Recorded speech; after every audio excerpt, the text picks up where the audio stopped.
Okay, boys and girls, we're back. We are back. Just like a real launch, this, innit? Been delayed. So, we're resuming the countdown at T minus 5 minutes. And that we're resuming this countdown at T minus 5 minutes, boys and girls.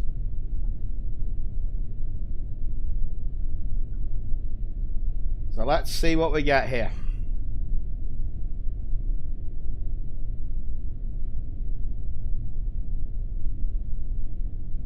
That is what we're going to do.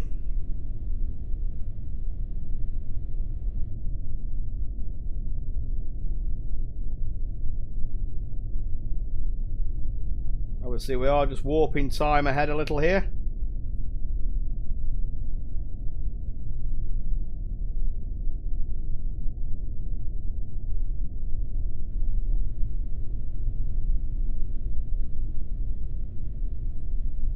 So, when I hear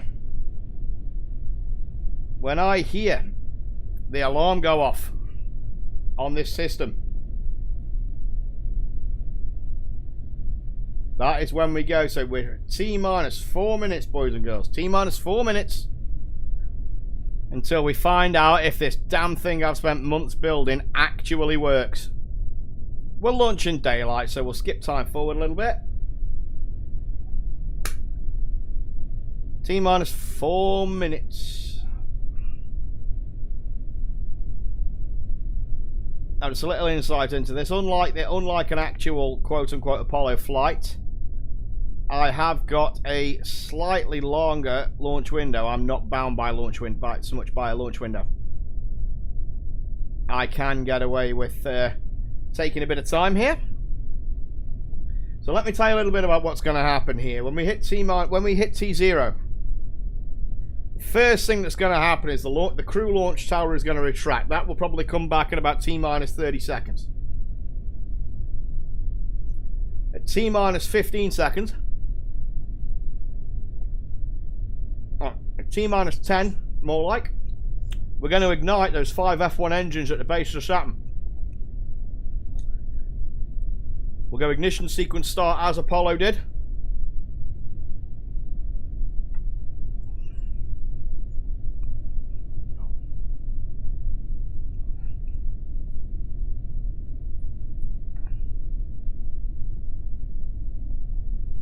I wonder if I've got an always on top option here. No, I unfortunately don't.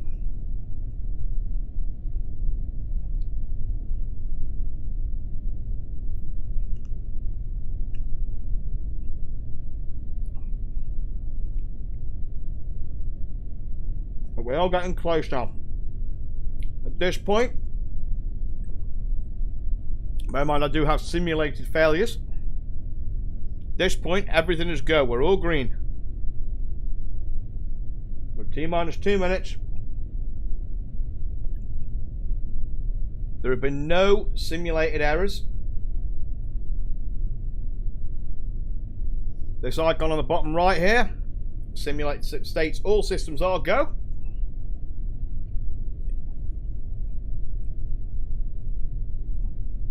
At roughly T minus a minute, and in about 30 seconds time, we will retract the crew access arm. The real world reason for that delay, guys, is my mechanic who's fixing my Robin picked exactly that time to pop round to pick up his wages and give me an update. So about 10 seconds, we're going to see that crew access arm come back.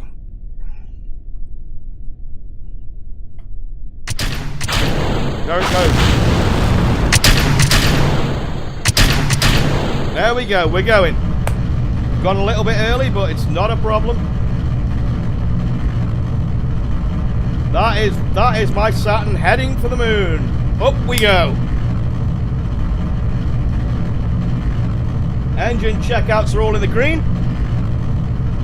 Everything's running normally. Saturn V now has cleared the tower. We're doing nearly 50 meters per second now. We've cleared the tower, everything's still green.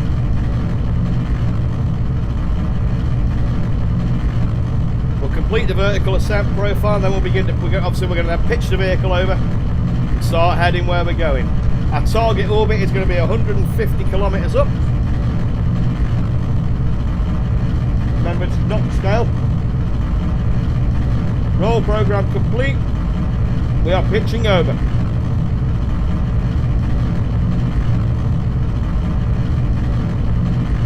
Saturn now passing 220 meters per second. It's an altitude of 6 kilometers, passing through the first layer of clouds.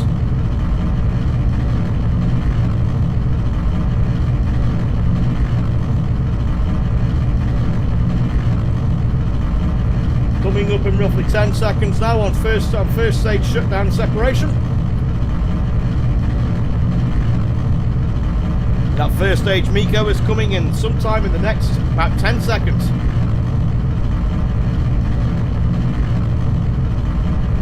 And MECO, separation, ignition of the second stage, and we are all green.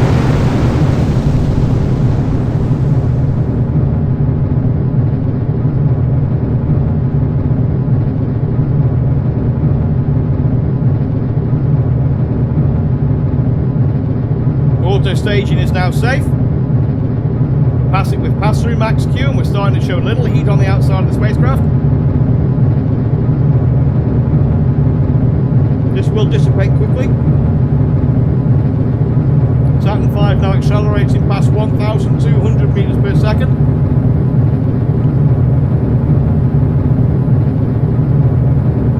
We're around 15 seconds from MECO 2 on the second stage.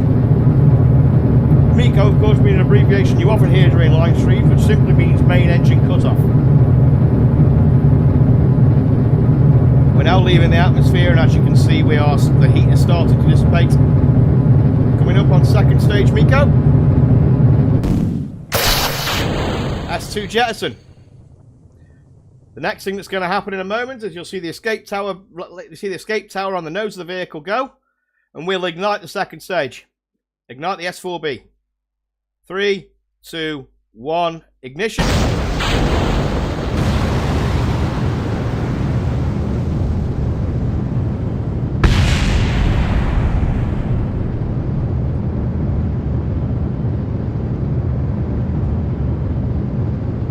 S4B now burning at full thrust to give us we'll get a shutdown in about 20 seconds. We will then begin the coast phase.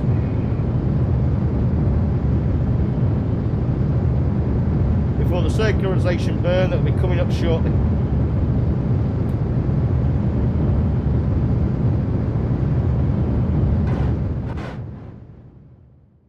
There we have MECO 1. First cut off of the S4B. The vehicle now reorientating in preparation for that circularization burn.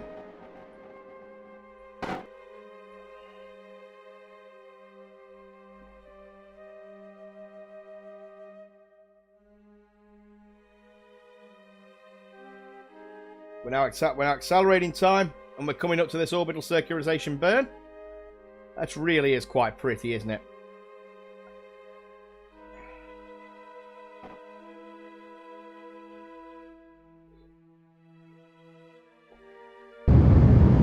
S4B ignition. Making a short burn of about 12 seconds just to circularize our orbit at 200 kilometers high.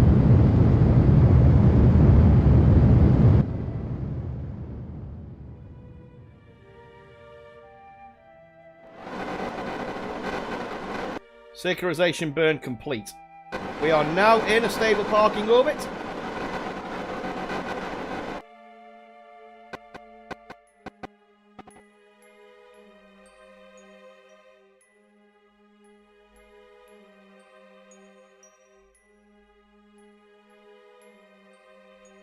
Just going to disable the reaction control system on the LEM to save fuel.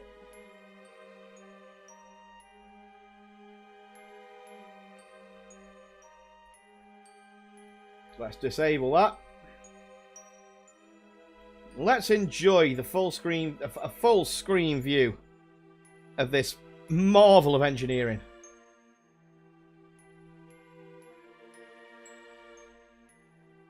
Just enjoy that beautiful sunset.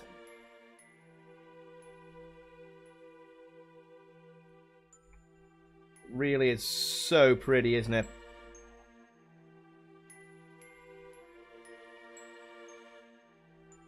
Just enjoy this. Let's watch this sunset together. That is going to be such a beautiful sight.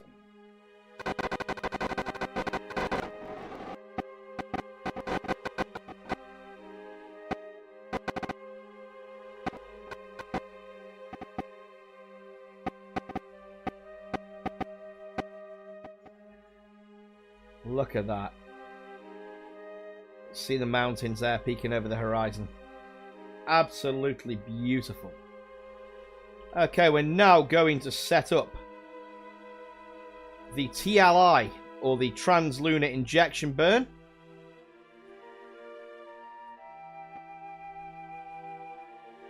Which will take us to the moon. So we jump into the guidance computer here.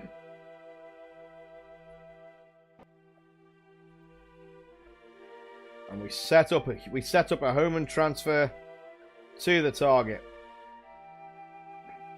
And we create that maneuver. So the TLI burn is going to take... The TLI burn is scheduled for 43 minutes from now. But we're going to skip forward to that. We're not going to wait 43 minutes. We are going to use time acceleration.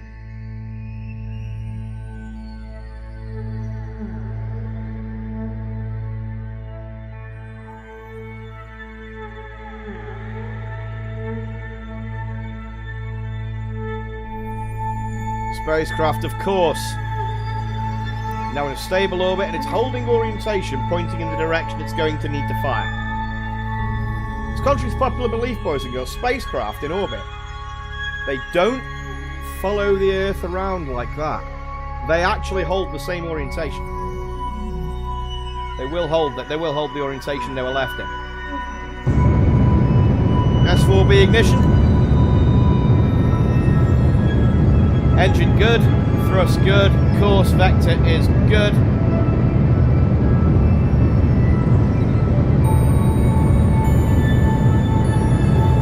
As you can see, our orbit is now raising.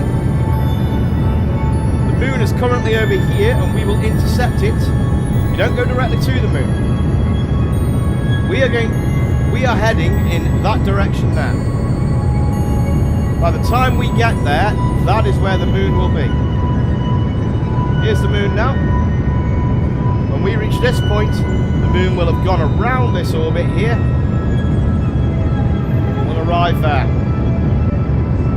Now we're coming up on the first of the really interesting parts of this flight now, which is going to be CSM separation, transposition, docking and extraction of the Lunar Excursion Module. That is our TLI burn complete. Spacecraft now orientating in preparation for that transposition docking maneuver. We're on course and looking good. Let's check the spacecraft systems. Propellant feed line enabled. Well, this is the first part of this flight where we could screw up. Because what we're now going to do is separate the command module. We're going to separate the spacecraft here from the Saturn V S4B stage. Turn around and pick up the LEM. This was flown manually on Saturn flights. So, yeah. SPS engine engaged, yeah. We have a good separation. Panels are floating clear. Docking target is clear.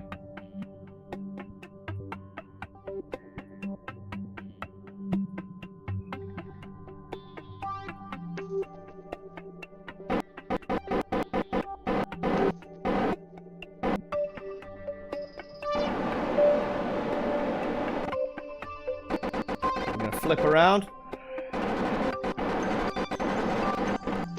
We're going to extend the high gain antenna.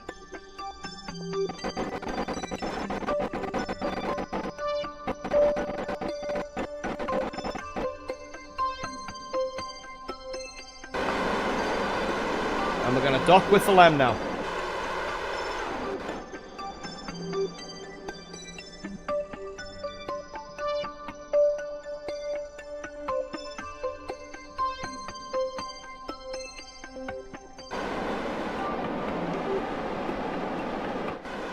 Here we go.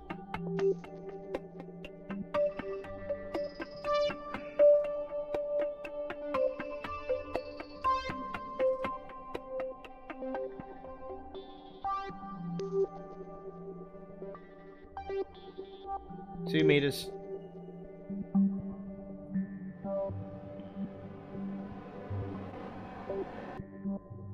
We have a capture, we have a hard dock. We have a confirmed hard dock.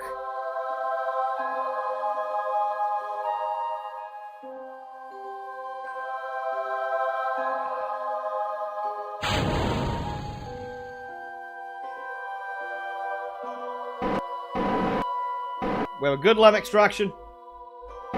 Hey up, Demon Gaz, how we doing, buddy? That's a clean LEM extraction. The LEM, we have extracted the LEM from the spent S4B. We are on our way. That was the first really difficult part. Just going to get some distance now.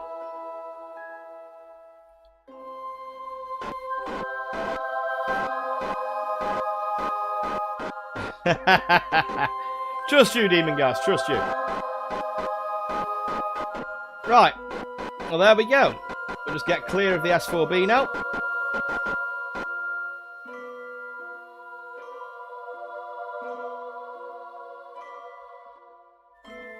And there we go. Goodbye S4B, you've done your job.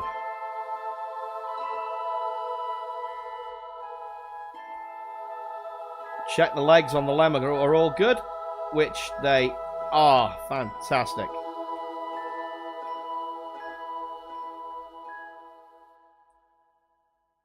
The LEM's powered up. Landing gear is confirmed good.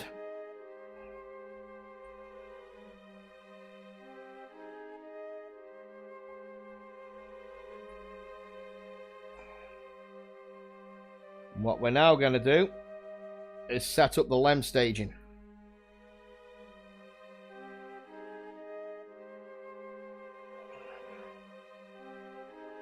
And the next engine we want to engage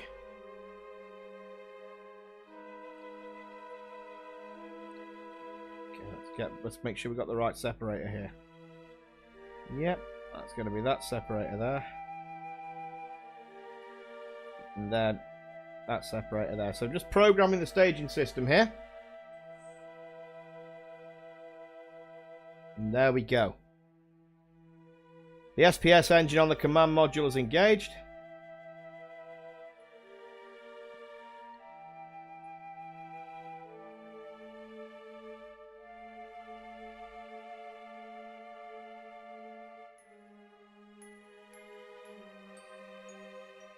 We're good for power. All spacecraft systems currently show nominal.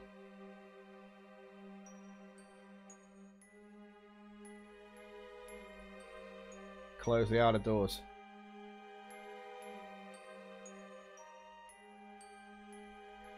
Okay, now I don't know about anyone else, but we're not going to sit here for 5 hours while we wait for this to move. So, let's warp to just before our gravitational encounter with the moon. As you can see here, the moon is moving towards us on its orbit. And we will encounter its gravity at this point.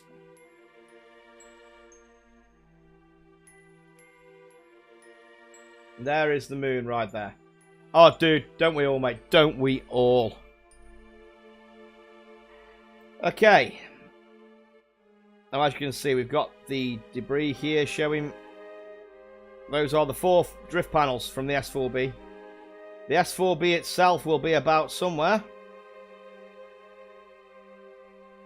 But the idea is the S4B itself, left on this course, should impact the moon just like the real Apollo ones did. So that should be good.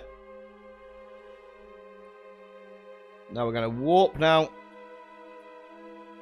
to this point. If we look around, as you can see, there is the moon getting mighty close now. Vehicle and systems still check out fine. Let's power up the LEM.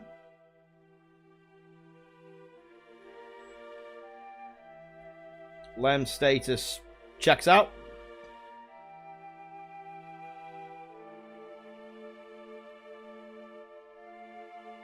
And what I am going to do is just transfer a little fuel over to the LEM.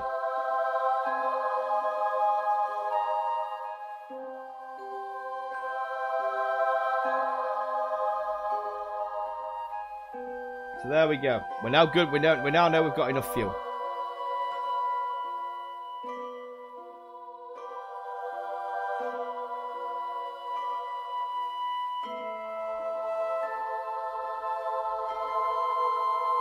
We also have plenty of electrical power in the CM.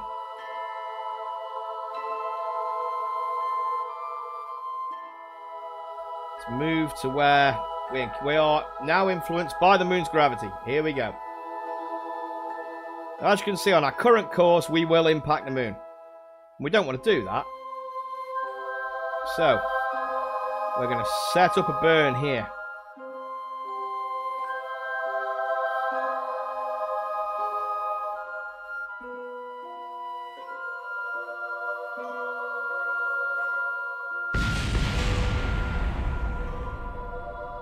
Well, something just went boom on us.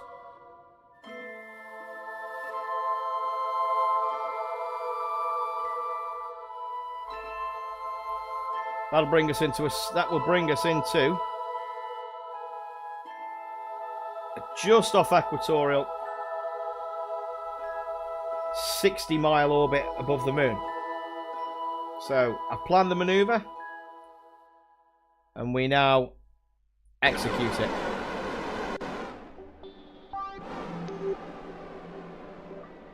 It's going to take a look at what happened there. Oh, we had a battery short circuit just as we lifted off.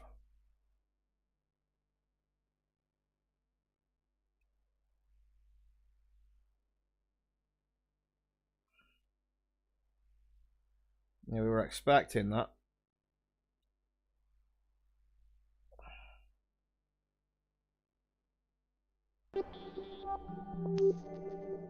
Oh, look at that. Oh my. I'm getting a shot of that. Just look at that view, boys and girls. Is there any wonder the astronauts on Apollo 8 came back so profoundly changed? Look at that view.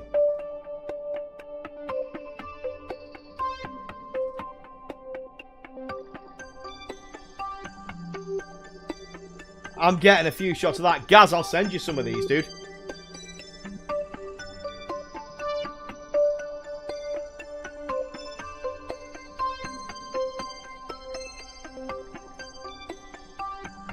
That is just... yeah.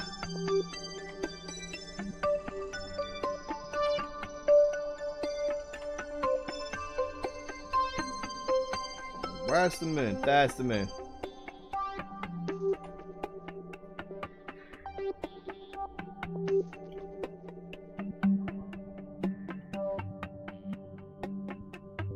There we go.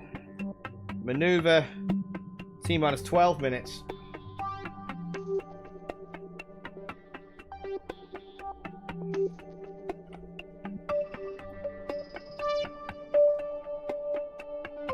I'm just going to check that I am definitely getting screenshots here, guys.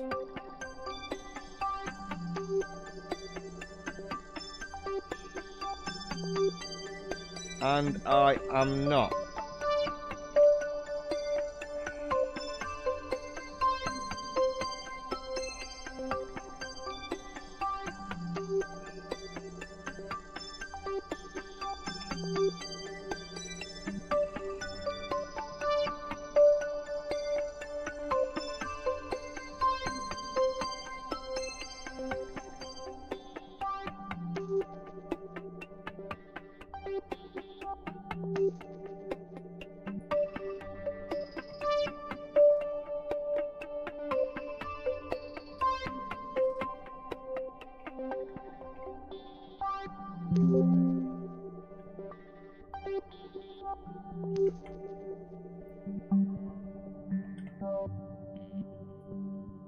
There we go.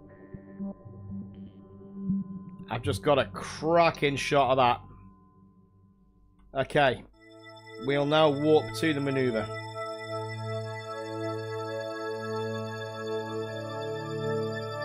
The SPS engine is enabled.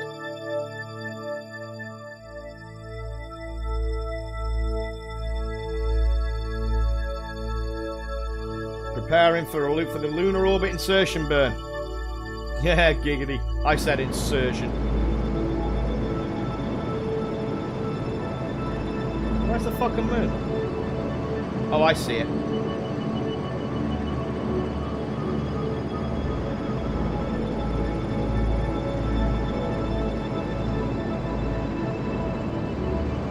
And once we've completed this burn,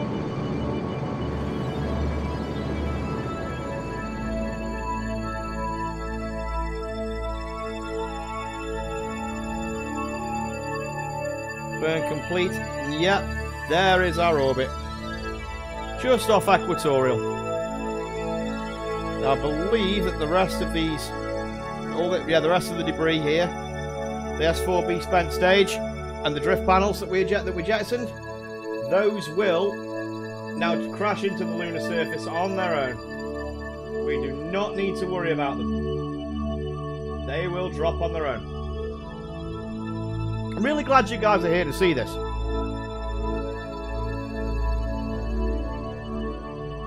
Yeah, just as the original Apollo missions were done, the spent S4B will impact the moon.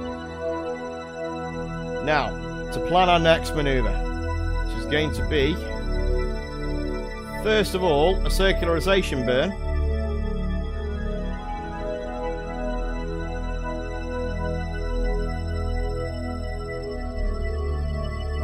Anytime, Haley, anytime.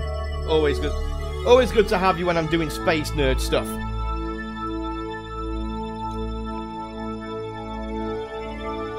I know you like this. I know you like this kind of shit. Gives me an excuse to have to break a mental sweat. Here we go. Now this was done blind by the Apollo astronauts, by the way. They're behind the moon, as you can see. Between the moon is between us and the Earth. So when this burn was made, the Apollo astronauts were doing it blind with a stopwatch. It was a manual burn done off a stopwatch. Burn in X direction at X thrust for X amount of seconds to circularize the orbit, which, as you can see, this blue line here is our current predicted trajectory. And that's going to bring us now into a nice circular 63-kilometer orbit above the moon, just below the space station that I have in orbit there.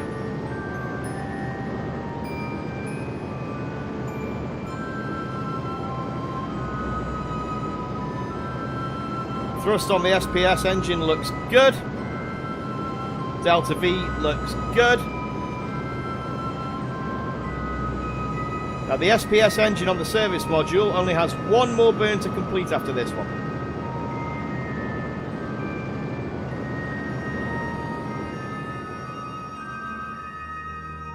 And there we go. That we are now in lunar orbit.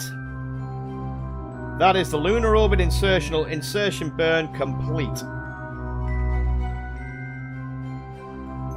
Now, This is as far as this LEM has really been tested. Because now we've got to see A, if it lands, and B, can we perform a successful EVA?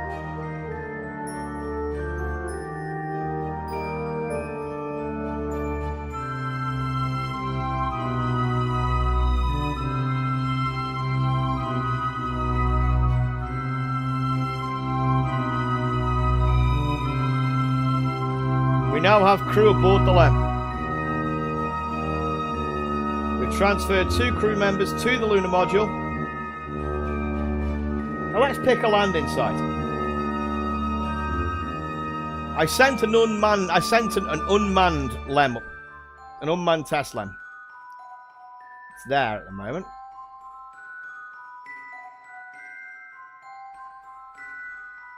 Well, that could be the remnants of an S4B.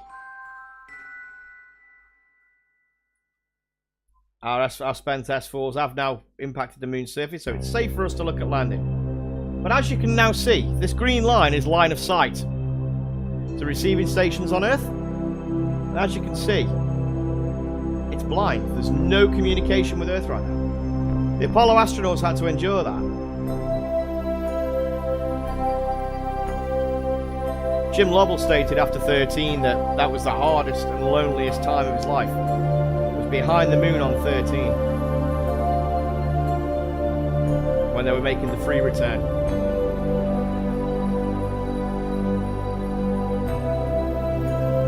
Michael Collins and John Young later reported that again it was a horrible, horrible time to be on your own in a command module when you lost that LOS. And now we should have a reacquisition of signal. There it is. Now we want to pick a landing site on the well-lit side of the moon. Ironically, there'd be quite an eclipse right now if you look at the angles there. There's going to be quite an eclipse. So let's come down on the light side of the moon. Let's come down. Actually, let's investigate what that debris is on the surface, eh? First things first, we need to power up and separate the LEM. So, reaction control system enabled. Electrical power is good. We're good for fuel.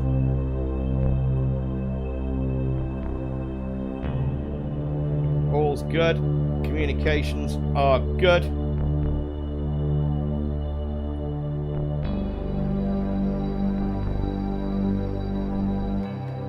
Telemetry is good.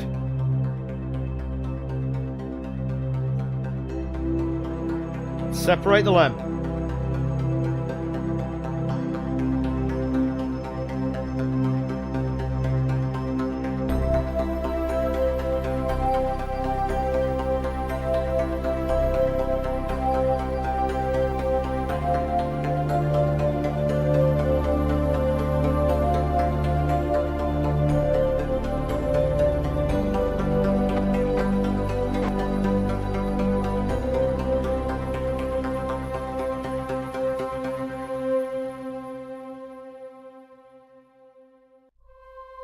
Okay.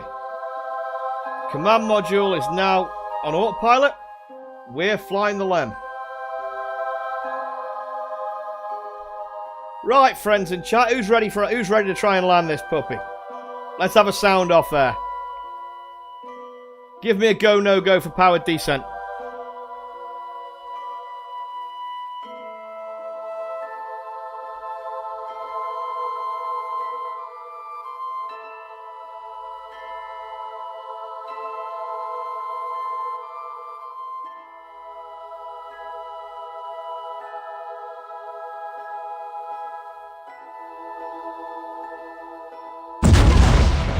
LEM engine active.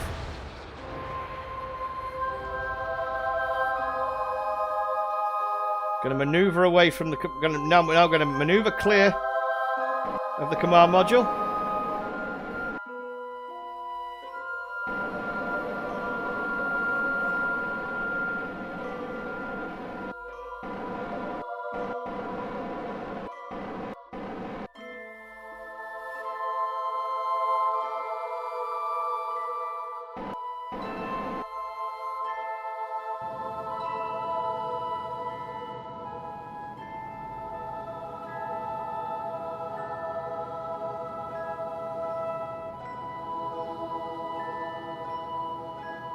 We'll see the LEM later. I just want to get good. I just want to get clear of it.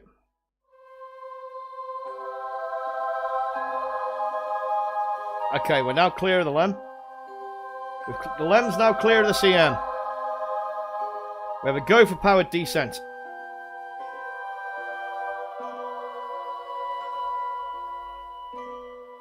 Let's land exactly at that point of debris there. I want to see what that is.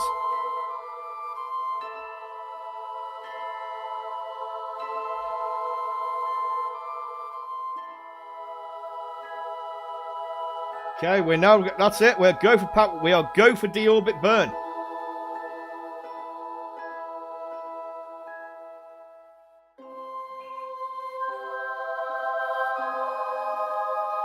Let's see what that debris is that I'm picking up on the surface.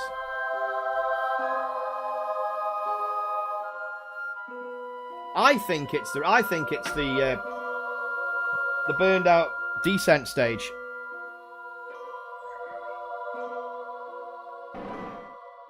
Of the last one that I used, of the unmanned landing.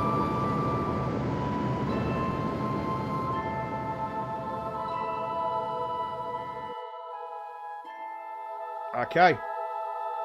We're now at the correct inclination. There's our reorientation. Executing deorbit burn.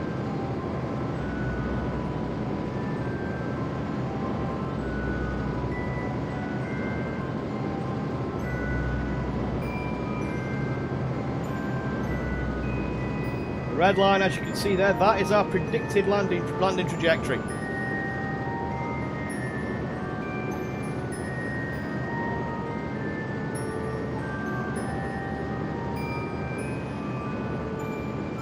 What I'm now looking at here are the Delta V statistics. This tells me how much fuel we have left, what our thrust to weight ratio is, and how long of a burn at full throttle we have. We have plenty of fuel in the descent engine.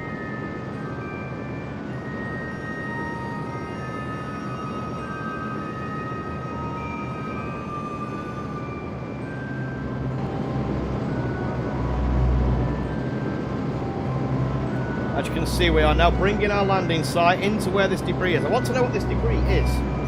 Is it the wreckage from the unmanned test lander that I sent? That had issues, which is why I sent it unmanned? Is it the remnants of a crashed S4? We're going to find out. There's a little bit of a voyage of discovery here, boys and girls.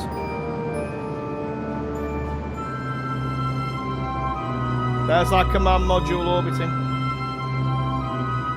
Now let's rename the vessel as well.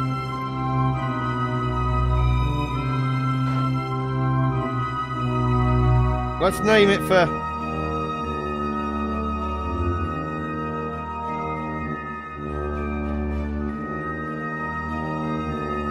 Let's name it for a man who deserved to have had his chance.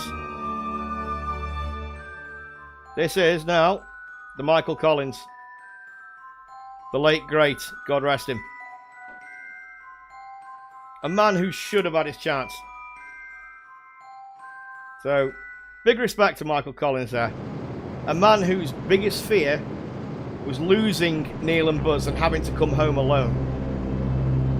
He had apparently told his wife that if Neil and Buzz crashed, he wasn't going to come home. It is reputed that he said that he told his wife that.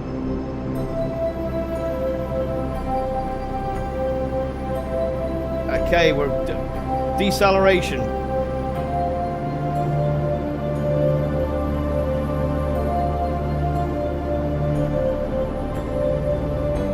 Time to land, 2 minutes.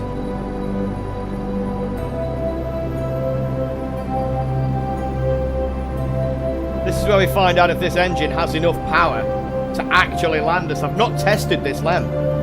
This is exactly what they did on Apollo 10.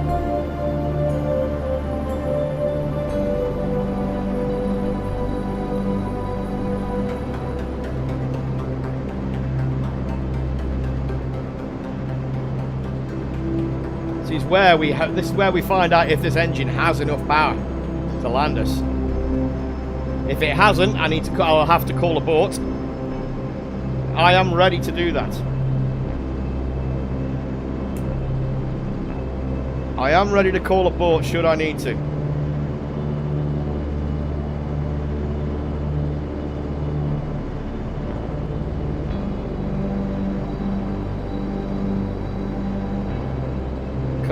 Come on, slow down, slow down. I think we'll be okay. I think we got it. Just ready on the abort switches if not. No, Haley, it is reportedly what he said to his wife. He was not coming home alone. He did not want to be the one that survived had there been an incident on the 11's landing.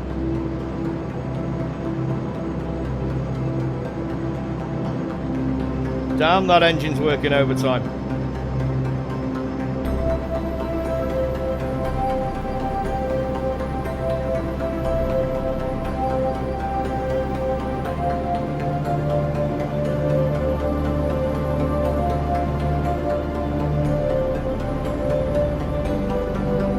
I think we've got it. I think I can take my hand off the abort controls now.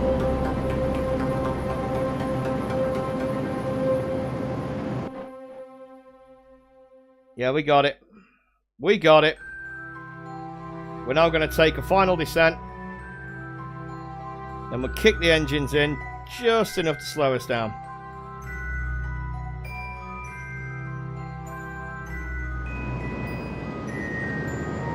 Final descent.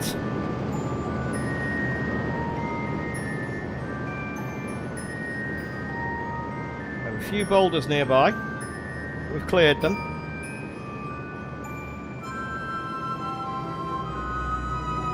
Kicking up some dust.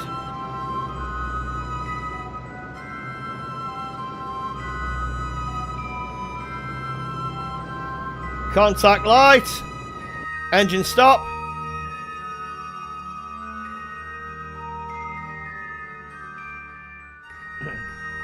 Houston, giggity base here. The Swinger has landed. We're on the moon.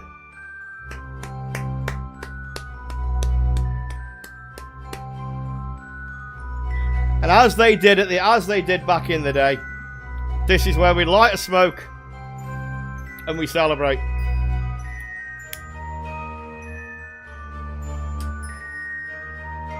Safe the vessel.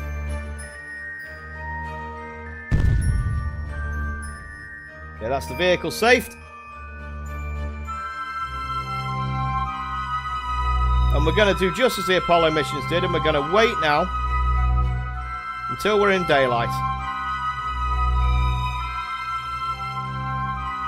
before we EVA. We'll wait for the sun to come up.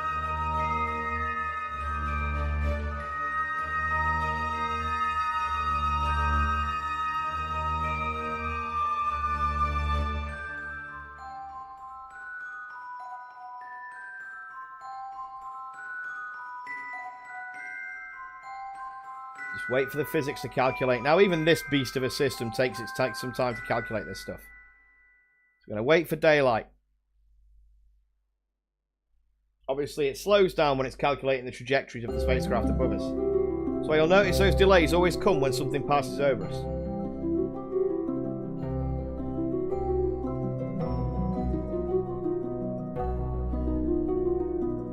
We're just going to wait for the sun to come up. Wait until we're out of the Earth's shadow. And we will go EVA.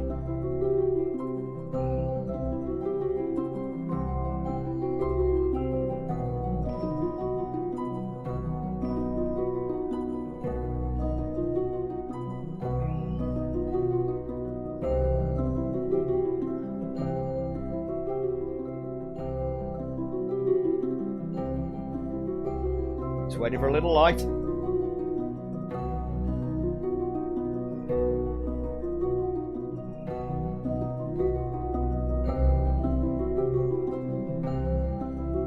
I should have worn a white vest. Should have worn a white vest. Those of you who've just joined us, you've missed an awful lot of the fun stuff. We're down, we're on the surface. Just waiting for the moon now to come slightly out of the Earth's shadow.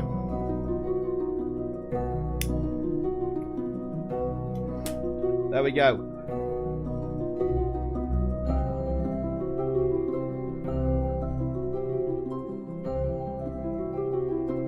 Ain't that a pretty sight, eh? Isn't that beautiful?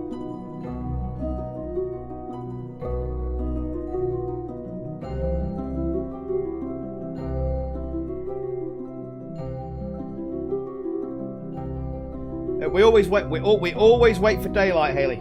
Always wait. The Apollo astronauts always waited until we were out of the moon's shadow, out of the Earth's shadow, before they went EVA, because obviously it's pitch black on the moon. On the dark side of the moon, there is zero natural. White vest. Okay.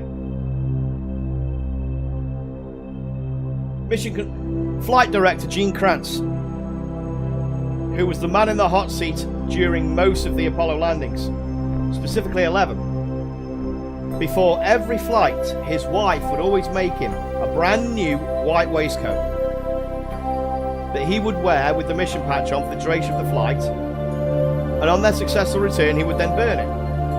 It's a superstition he always had.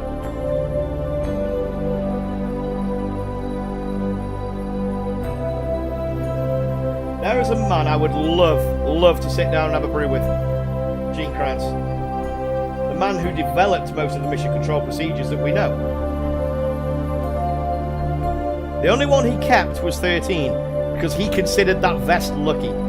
That was kept. That he still wears at quite a lot of public appearances. He still wears that same vest.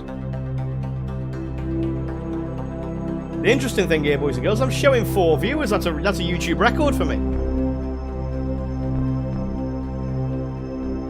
I believe some of them may be bots,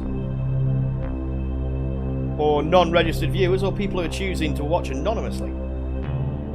I wonder what they're hiding. Now, let's find where that debris is. How far away from it is us? How far away from us is that debris?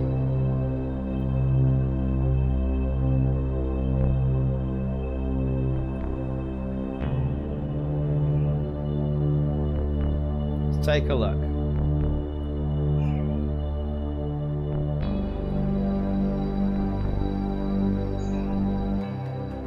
Appears to be just off to one side of us. Let's see if we can find it. Let's go EVA. Let's do this.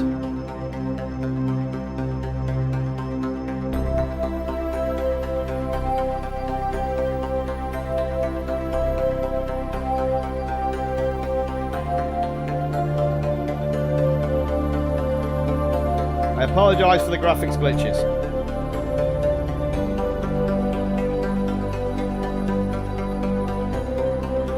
We're on the moon. We are walking on the moon.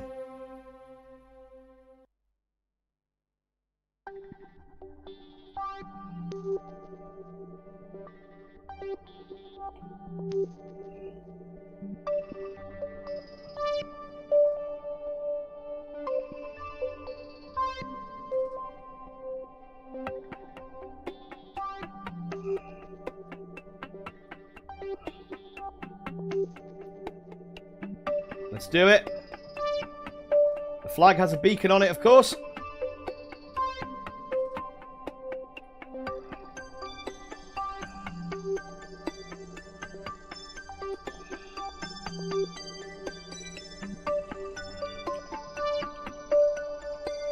We'll name it for... Who else could I think of? Who should we name? Those of you who know. Those of you who know the Apollo program, who do we name this landing site for?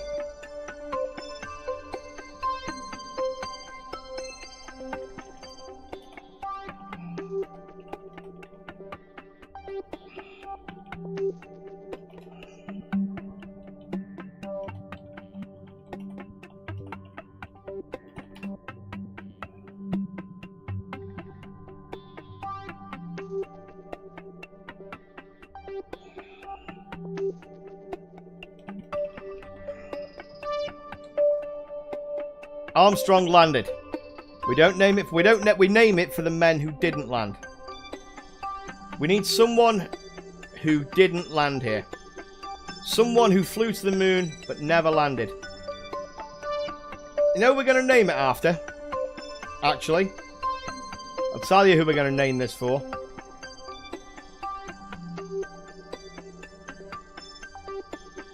A man who, had he not died, was a good bet to be the first man on the moon.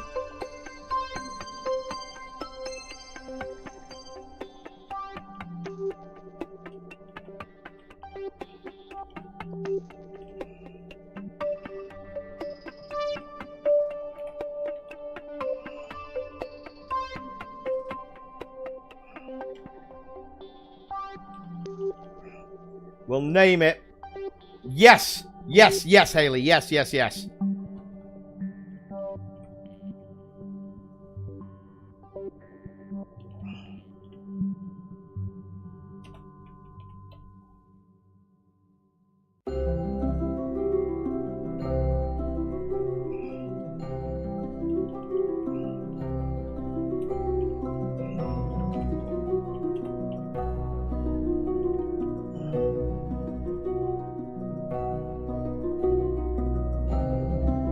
There we go.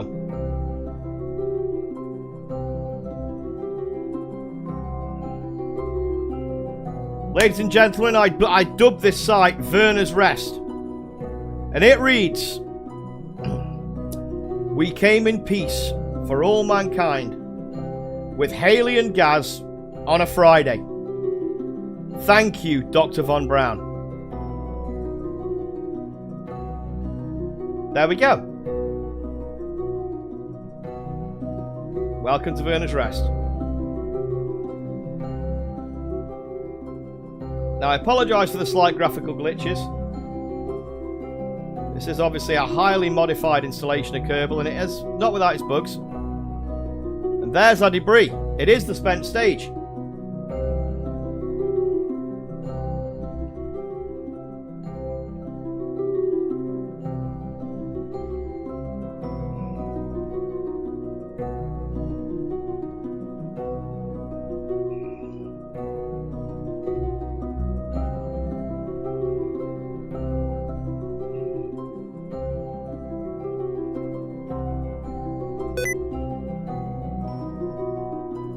Little glitch there. Right.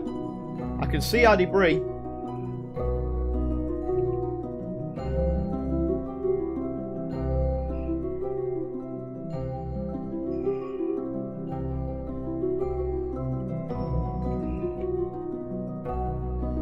It is the descent stage.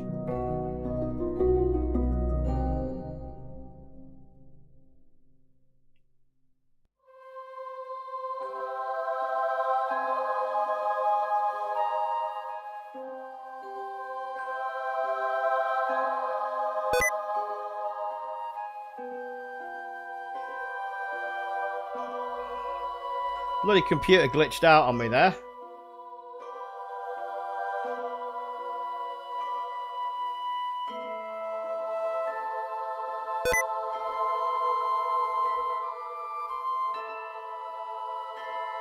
Hang on a minute, I'm gonna have to disable that. Just want to disable that shortcut. Give me a second.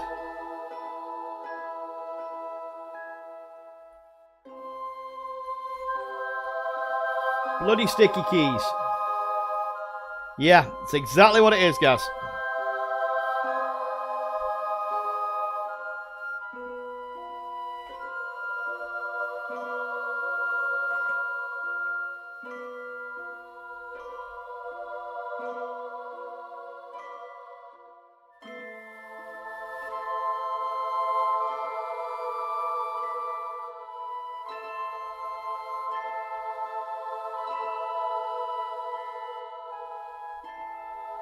It is the spent stage from the unmanned test article.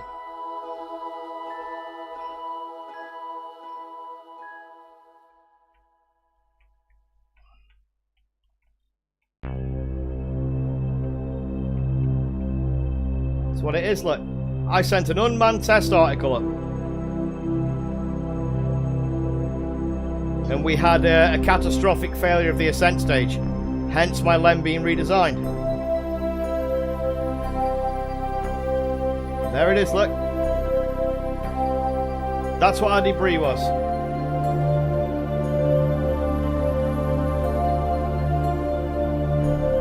There we go.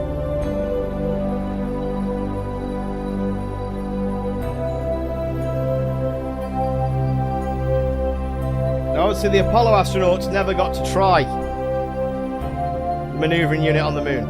It was being developed. It was just never completed. It was originally scheduled to be flown on 18, the Buck Rogers jetpack, as they called it.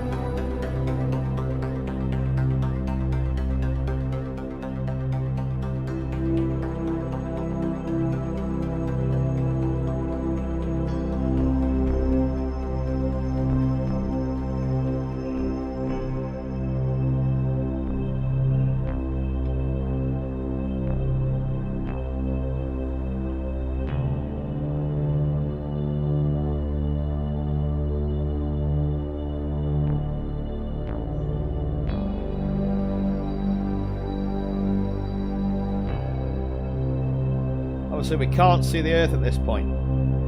We can see the sun. What I do want to do is I'm going to get the other guy out. I'm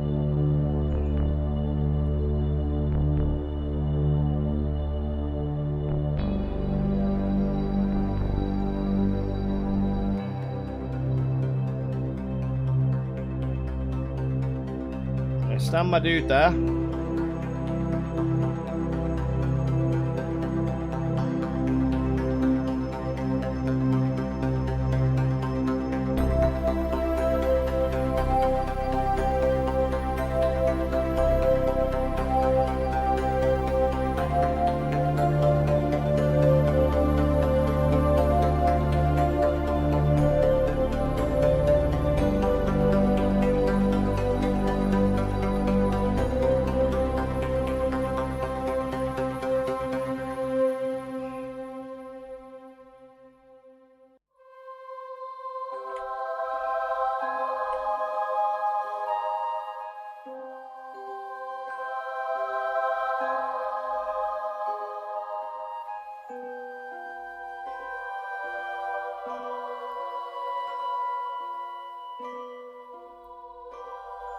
We'll have a couple more little screen grabs there.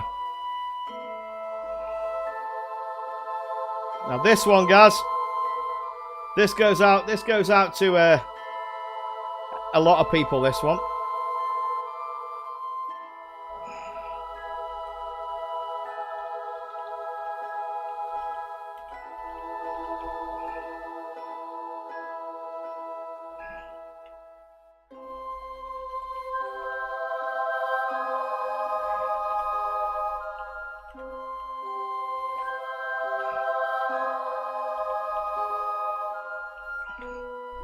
What do you think of that one, guys? Tell me what you think of that.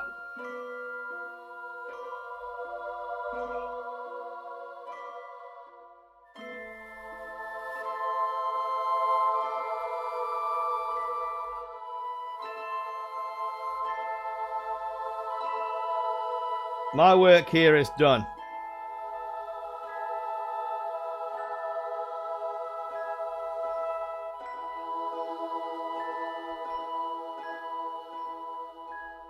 It said, guys. Fuck Bezos. You can shove your streaming platform up your arse. That's what we titled it. We've got the serious flag.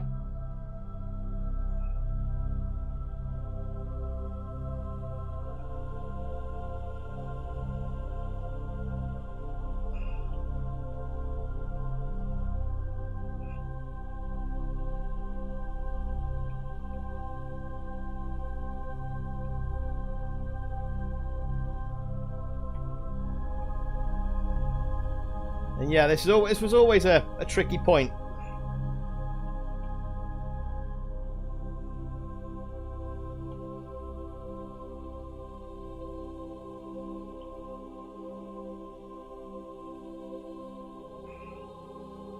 Getting these guys back in.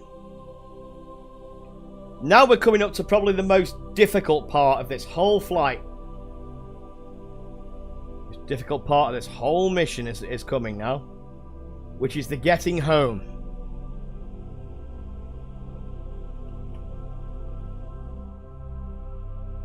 And the getting back in the LEM, which the astronauts reported was actually quite a difficult thing to do for them.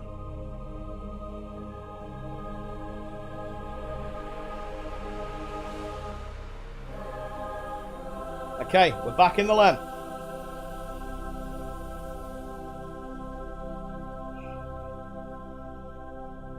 Now we got to get back into orbit. Now we got to get back. So, we need to set ascent guidance for a 60-kilometer orbit.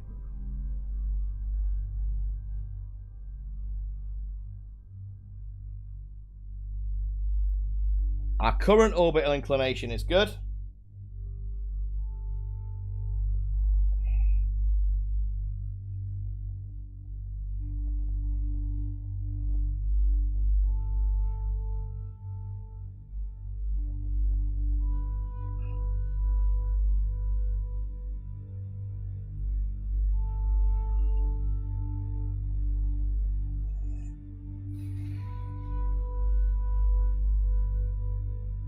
Let's launch into the target plane. Set as target.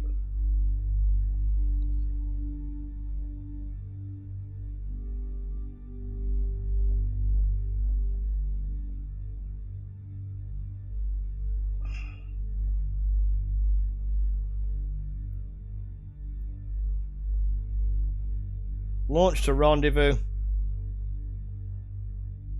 Engage the autopilot. Here we go. Time to go back to the CM.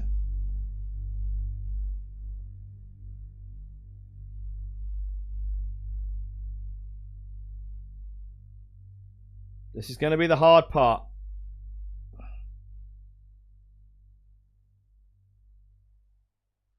This is the hardest part. I've always struggled with this.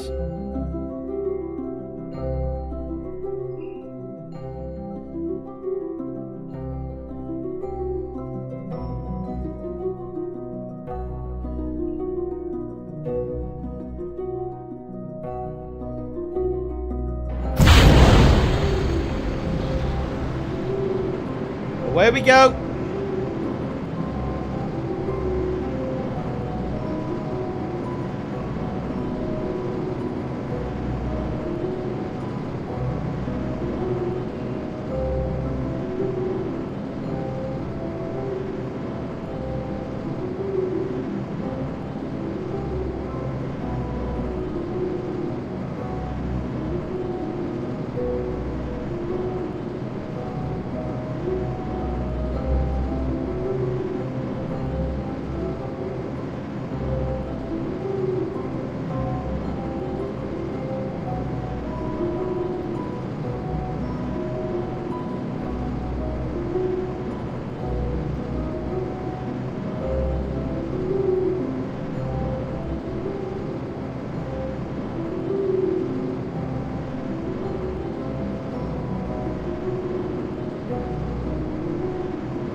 I just hope we have enough fuel for this. Because that was the miscalculation I made with the unmanned test. I miscalculated the amount of fuel required in the ascent stage.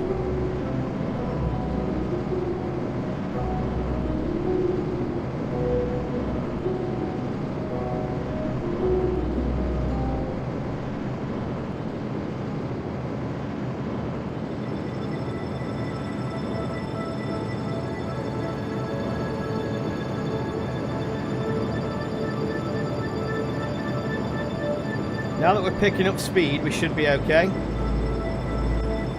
I'm going to use some of the RCS here to help us.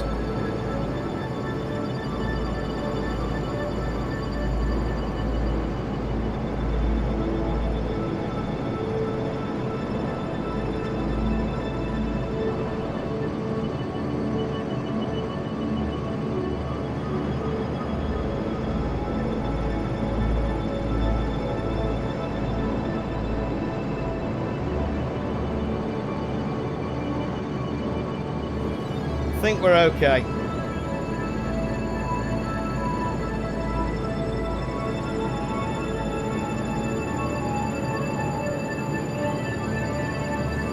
Copy that, guys. I think we're okay.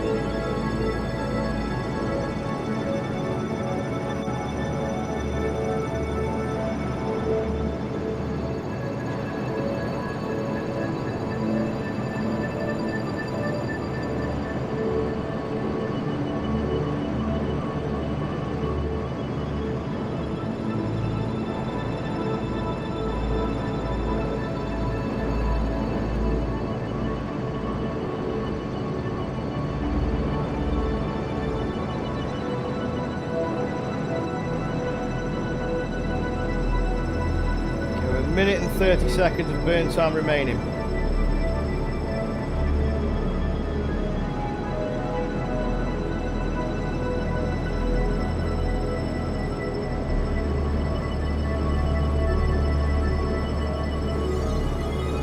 As long as we achieve orbit, we're okay.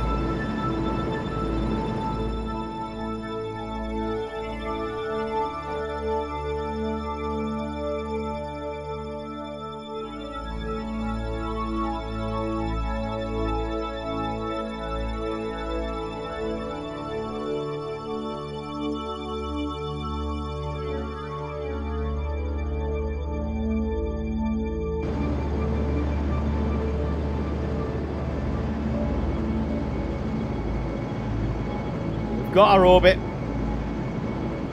We should be able to get home now. We should make it back.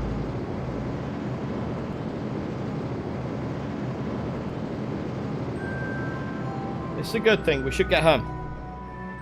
Looks like we're going to make it. Yeah, there's our circular orbit.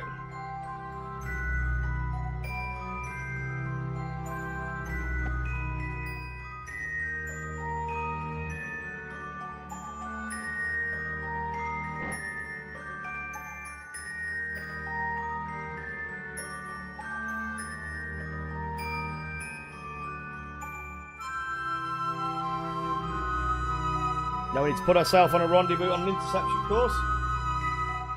Ready to rendezvous with our master, with the command module.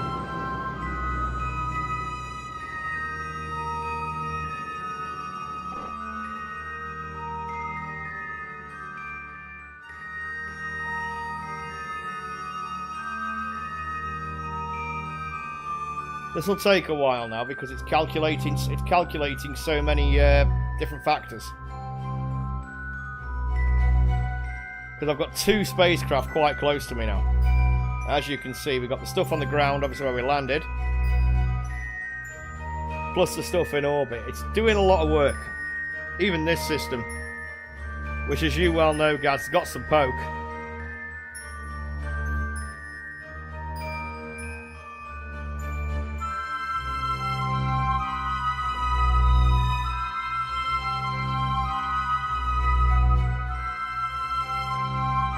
Okay, here comes our burn. Here comes our capture burn. Here's our rendezvous. This brings us onto the intercept course that we need.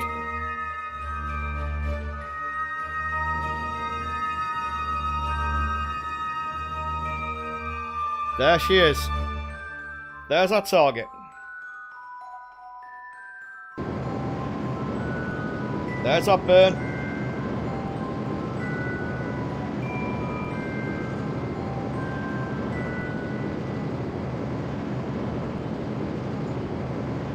You know what? My fuel calculations this time were pretty much spot on.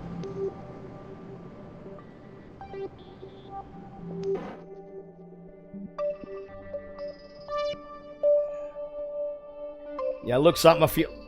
I miscalculated fuel last time. I was about 30 feet of delta short.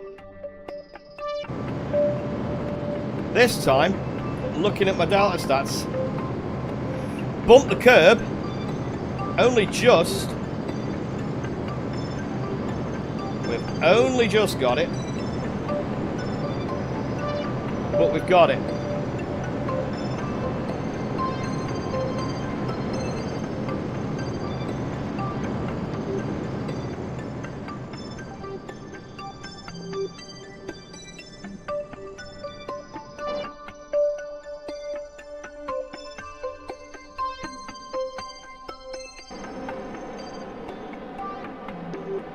We are going to have to use some... I am going to have to use some RCS here. We overshot a little. Yeah, my fuel calculations were only just on. We've got no fuel left in the mains. We're relying on the reaction control system now.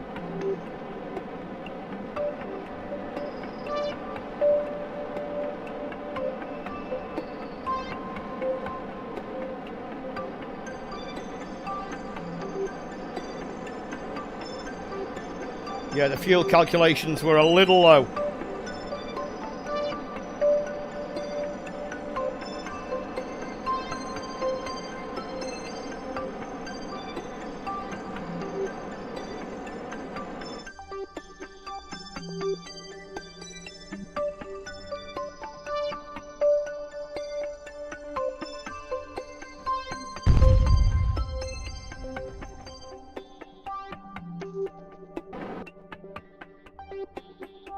We are now relying on the RCS. We did run out of fuel for the main engine just before rendezvous.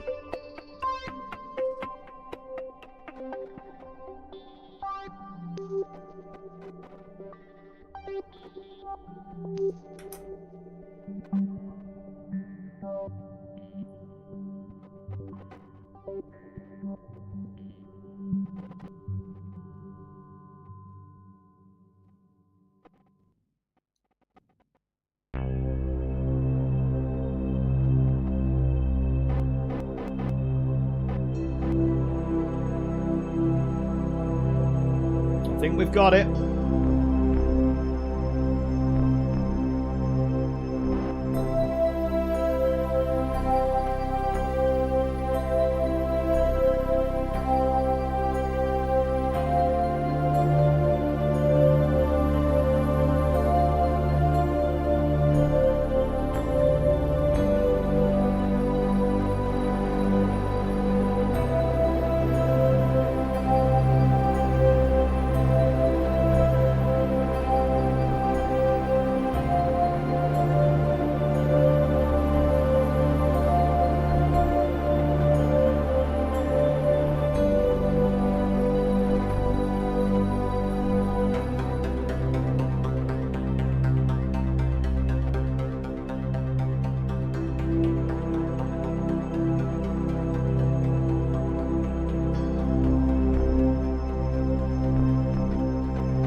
We got it.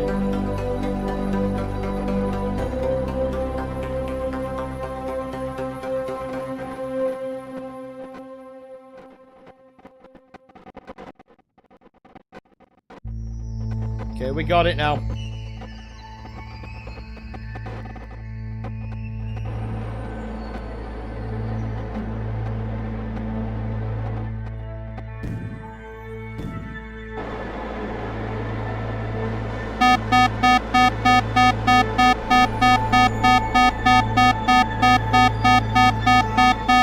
Oh dear, we got issues here.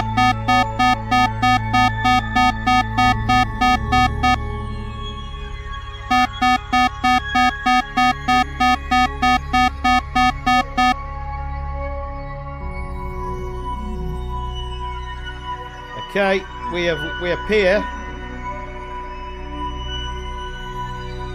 to have lost RCS on the service module. That's not good.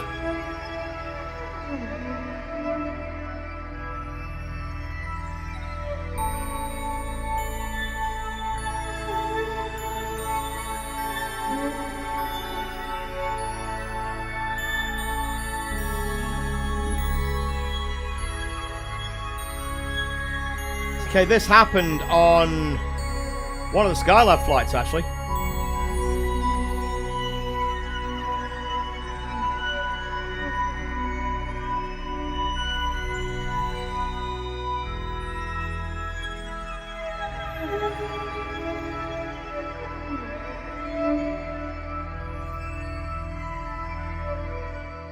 Not a problem. It's not a problem. We got this.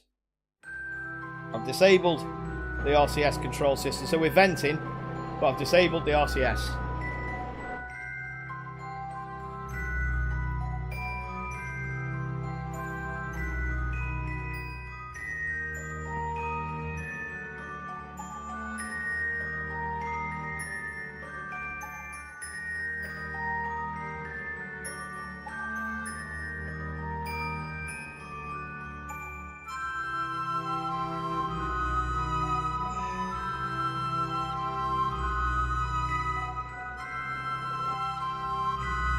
Hard dock.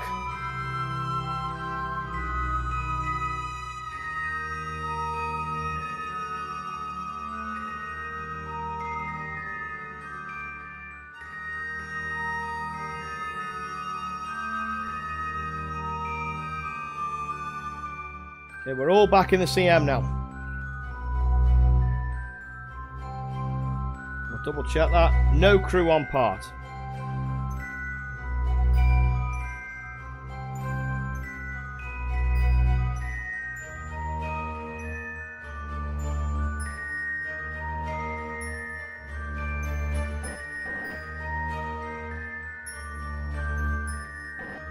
We're going to use the CM's thrusters to get us out of trouble now.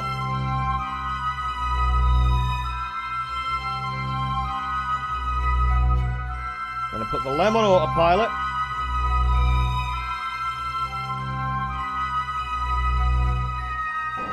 Going to move it clear of the CM.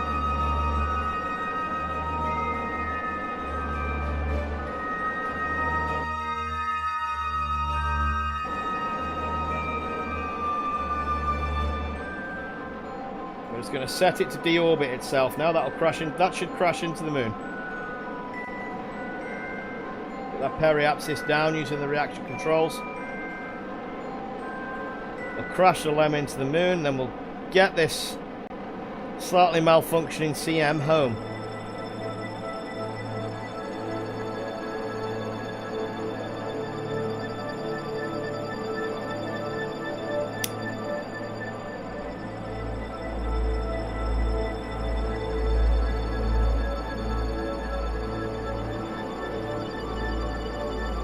I think where I could save some weight for a future flight is carry less fuel for the RCS. And that's the LEM deorbited now. That LEM will now deorbit on its own. I've got a venting command module here, but I'm going to get it home.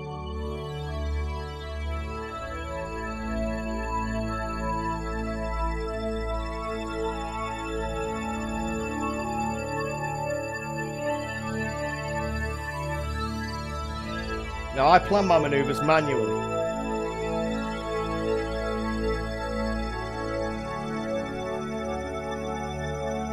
So what I'm doing now is I'm scheduling a burn.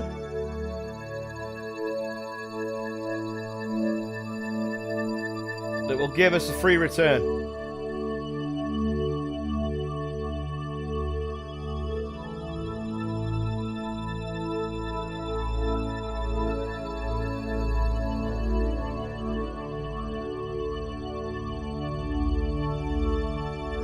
What Apollo did.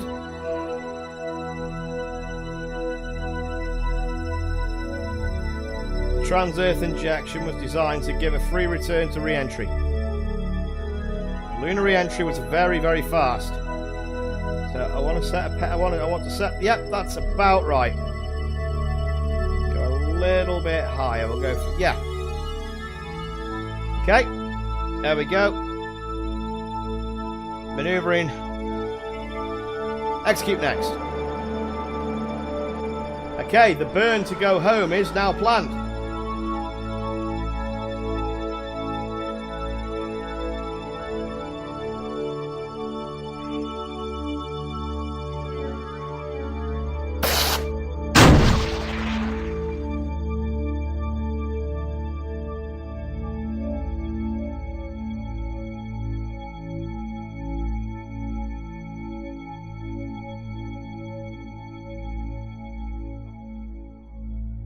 What I'm hoping is that it's not that SPS that's failed.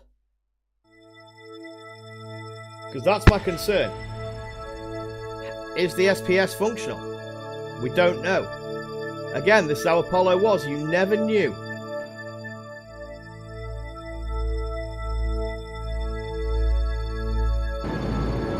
SPS, you saw SPS firing.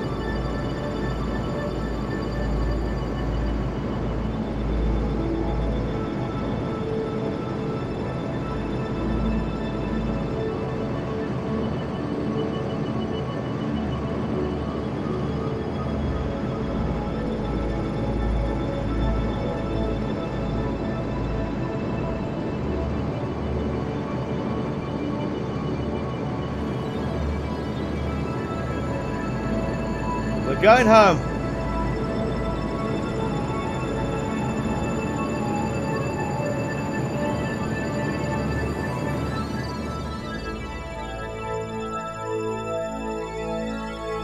Come on, give me that free return.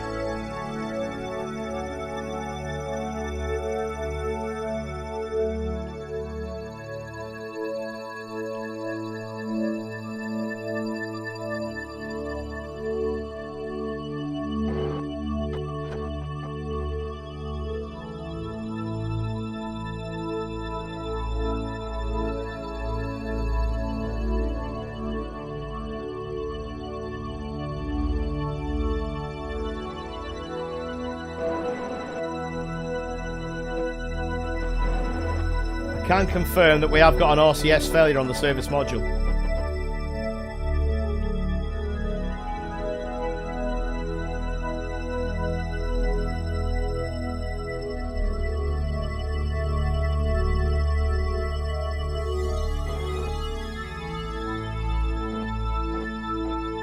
Yes, we have got an RCS failure. We have no forward thrust.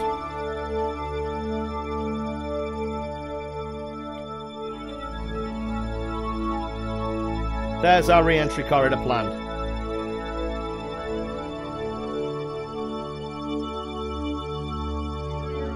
Right, we're on the home stretch, boys and girls. We're heading home.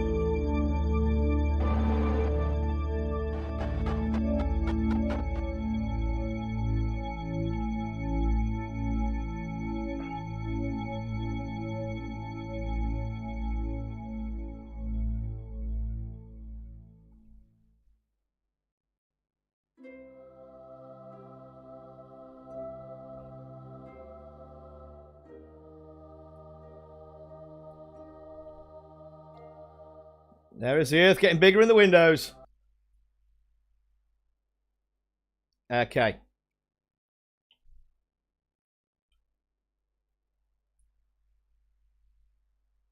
Service module. Jettison.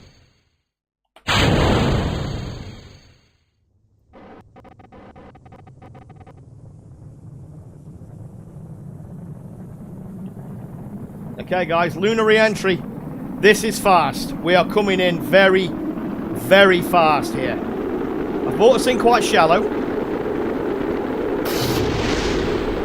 But we're coming in very quick. That's the service module destroying itself in front of us. Oh, that was close.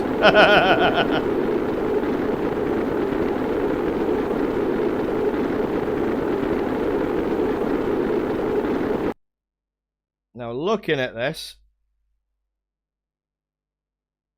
Yeah, we've got a solid re-entry. My only concern is that we're going to come down on land. So I'm going to try and pull us out of this.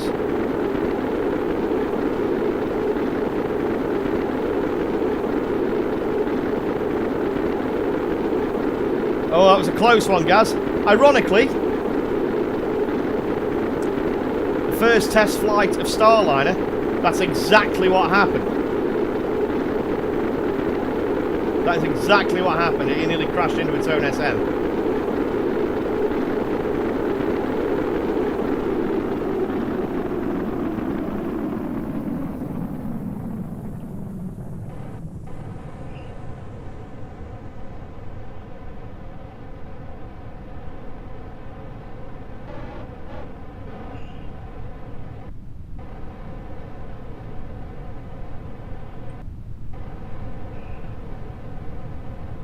What I'm trying to do here is use some of the aerodynamic lift that this thing legendarily had.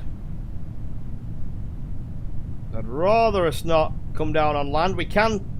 This thing can survive coming down on the deck.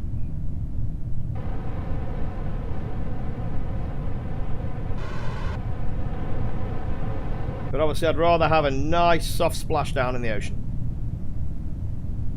I think we are just about, we're going to come down right off the coast there, guys, I think.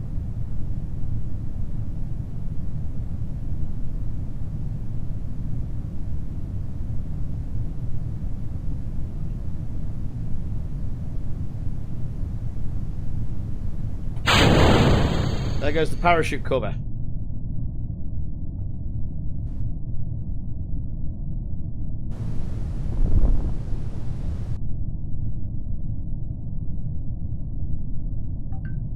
Yeah, let's hope they've got a good body.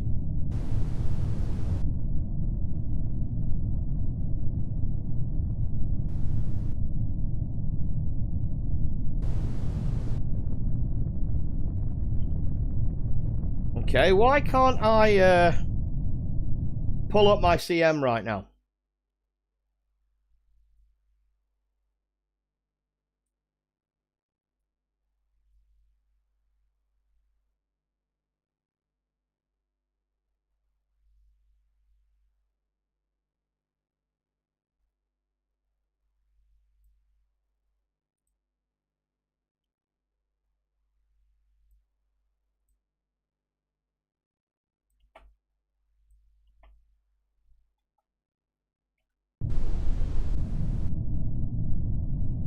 No, we've lost control of the CM. I think we lost that on re-entry, guys.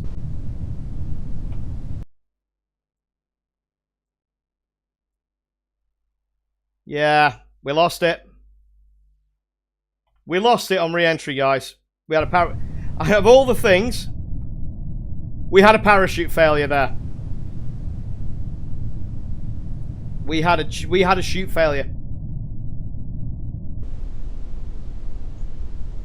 Right there, but the thing is, this is how Apollo went. This is how risky it was.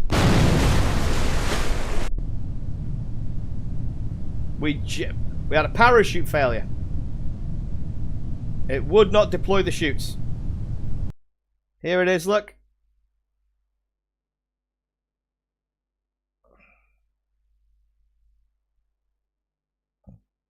There we are. We lost the chutes. We had a failure in the chutes right at deployment. This was a risk Apollo ran.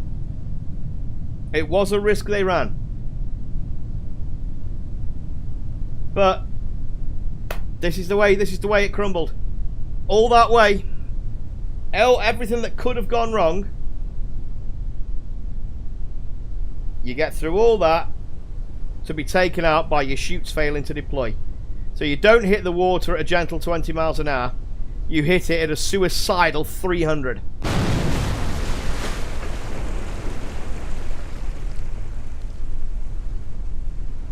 Yep. A simple parachute failure.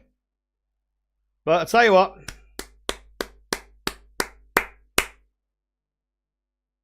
All that, and the only thing that let it down was the chutes. Now, as much as I hate to lose a crew, and I do, even in this simulator, it's never good to lose a crew. But look at how far we got.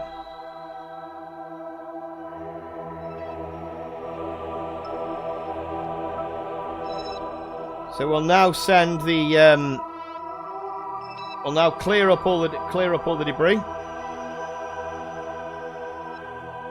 I'm going to investigate what went on with those chutes.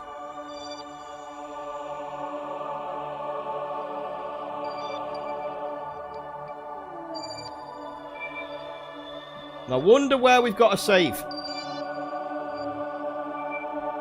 Wonder if we got an autosave at any point there, so we can retry that landing. What do you reckon? Shall we try that again? If I've got a save, sort of just before entry, we can retry that.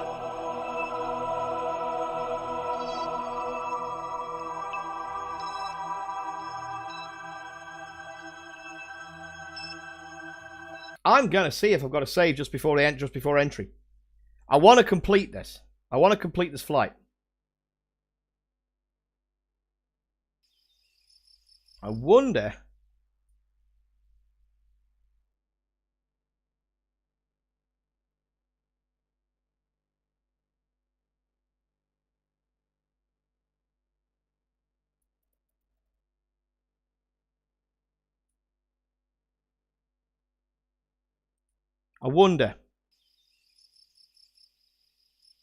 I've got this save here. I wonder what this is.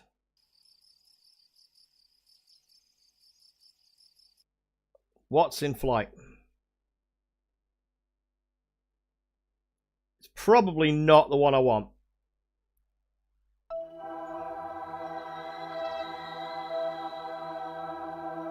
No, it's not the one we want.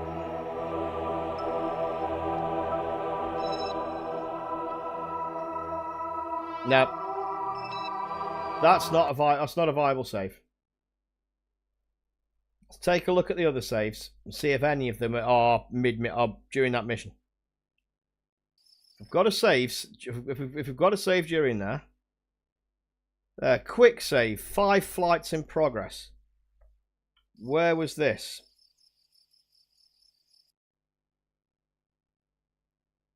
The tracking station will tell us what's up, what's around. If I've got to save anywhere from trans-earth injection to entry interface, we're good. Chances are there'll be one.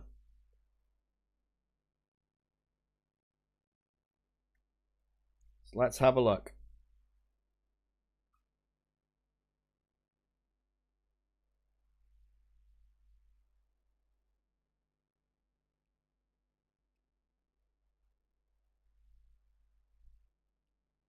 Take a look. What have we got here?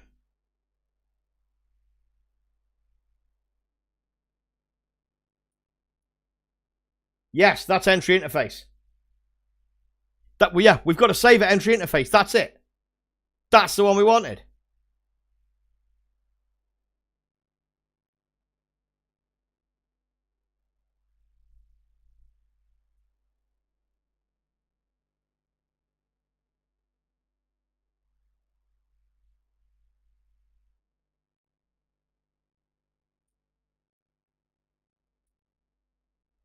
Yeah, we got it.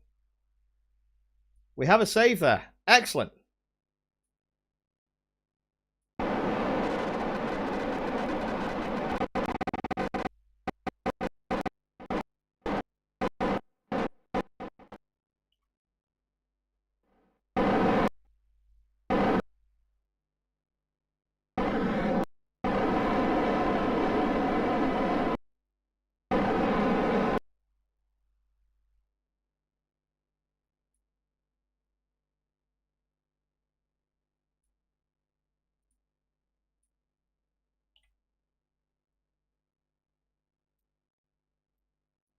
Yes, we had a save before entry interface. I want to do this. Copy that, guys. Copy that. If you caught that, dude, we did have a save at entry interface. That's good. Right, it's point retro. Let's get it right this time.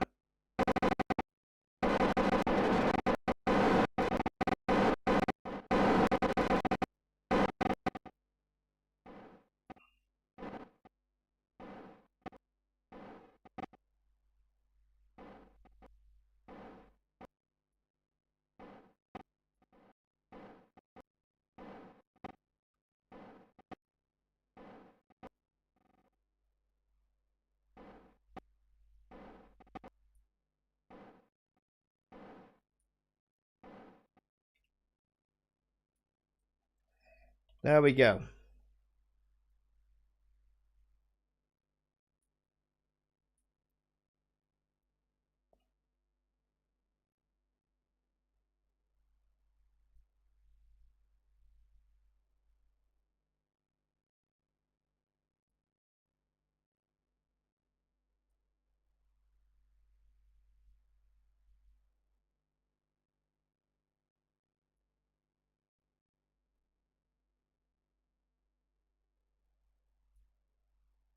Let's try this land. Let's try this re-entry again.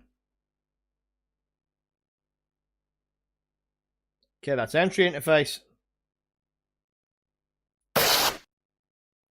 3 minutes to re-entry.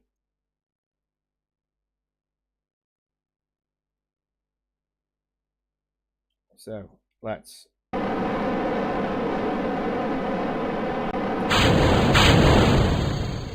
ditch the SM this time.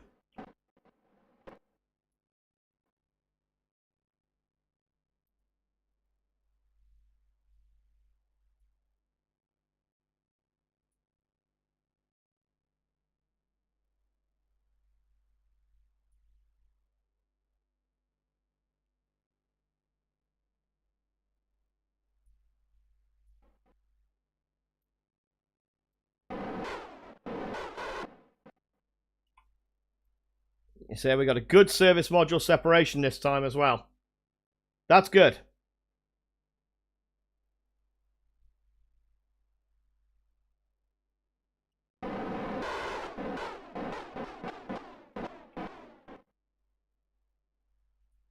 Two minutes to re-entry.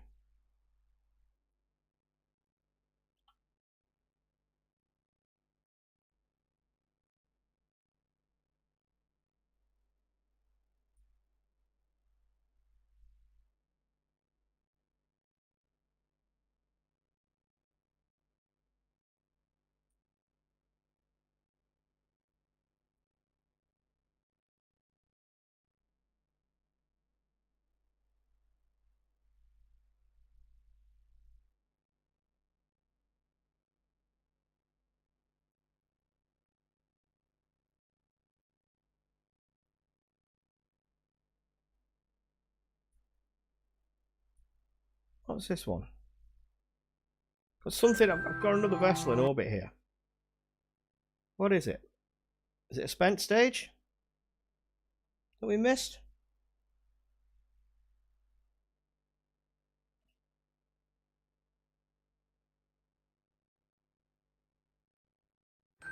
Yes, it's an S4B.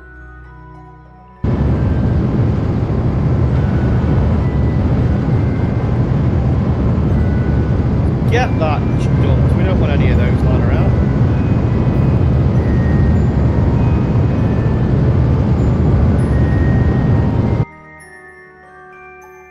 Let's switch back to our command module.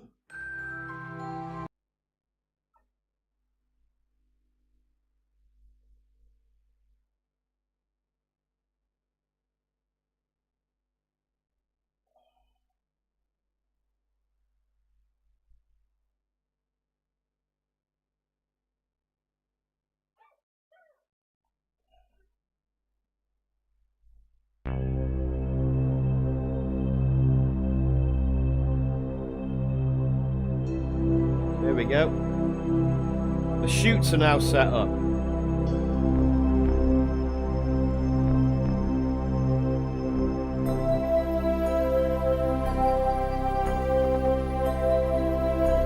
45 seconds to re-entry. Starting to feel that gravity now.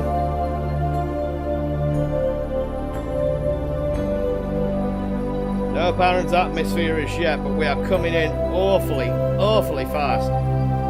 Lunar re-entry for you. Once you've cleared the moon's gravity, you literally fell back to Earth.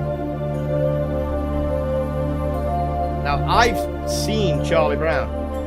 I've stood next to it. The Apollo 10 command module. The ultimate absolute human speed record that thing holds on a lunar re-entry like this. And entry interface. We're now hitting atmosphere. This is going to get real hot real quick at this speed.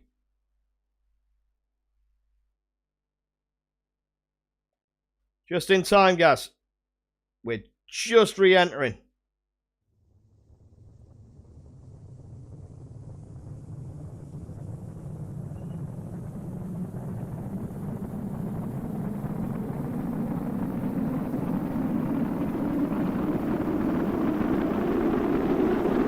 Coming much cleaner this time.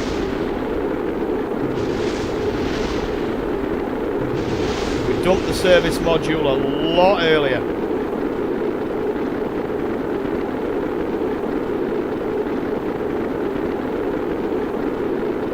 Welcome back, guys. Glad you're back at the PC, dude.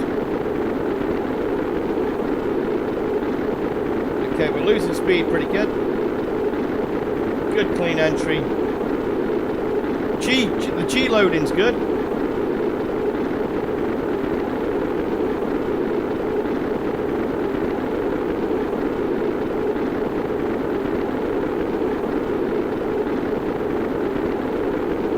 We're dropping speed good.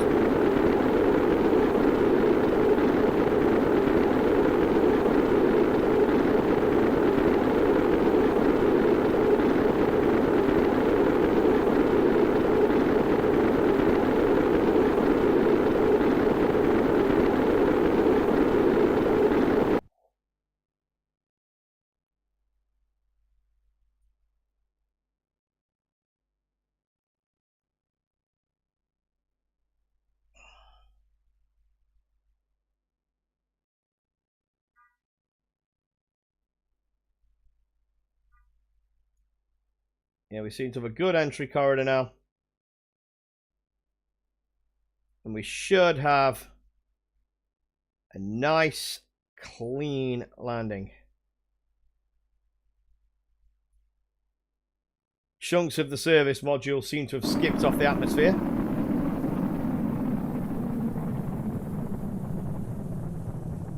We've had a clean entry.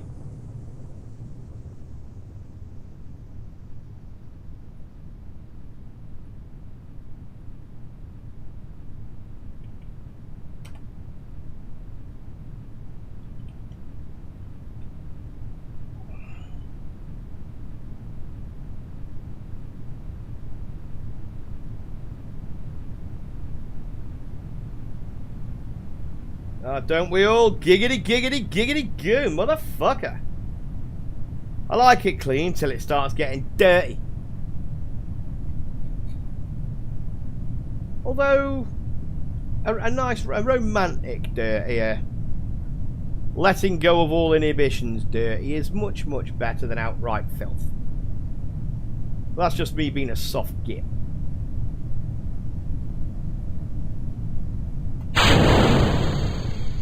Okay, that's the chute cover gone. Nice clean deployment this time.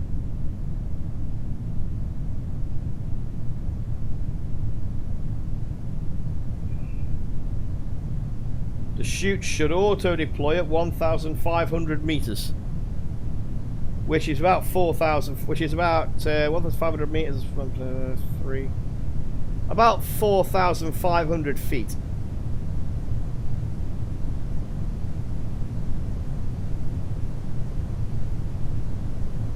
Nice and clean. We're looking good. We still had plenty of life left in that heat shield too.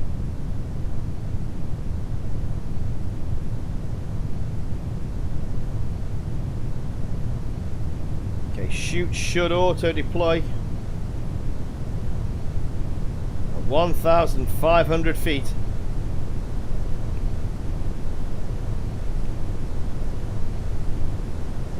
We're not going to, so we're going to manually deploy. Good chutes. We got good chutes.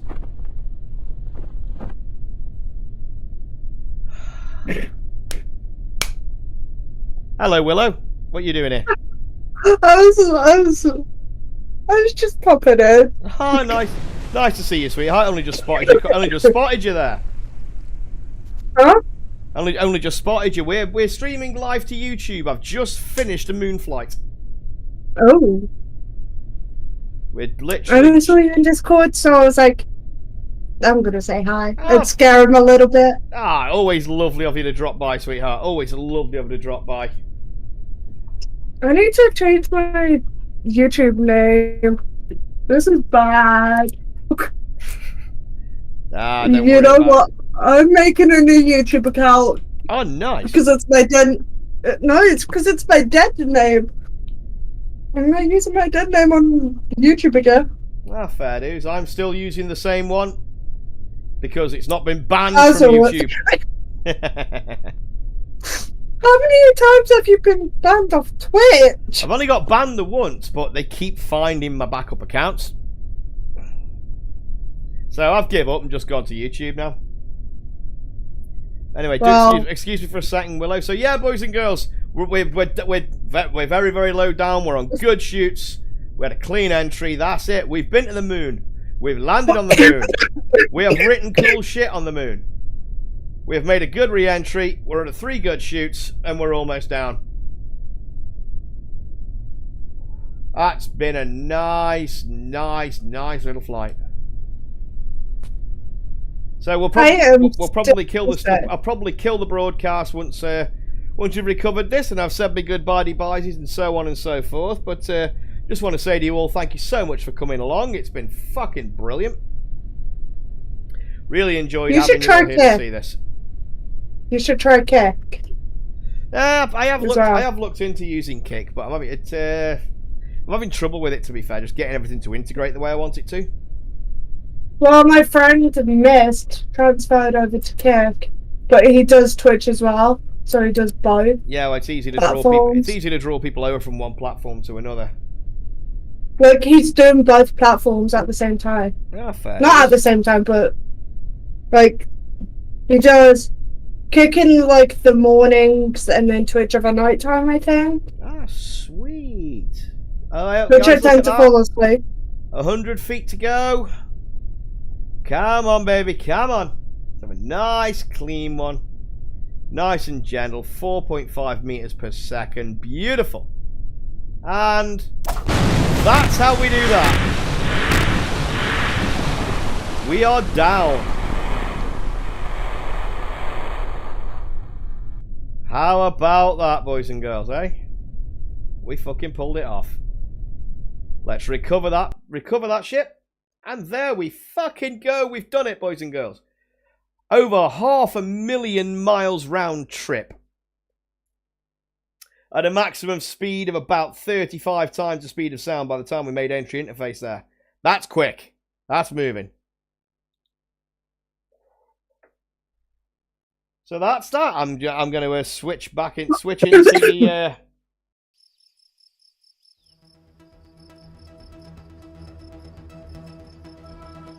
Cool. Super cool.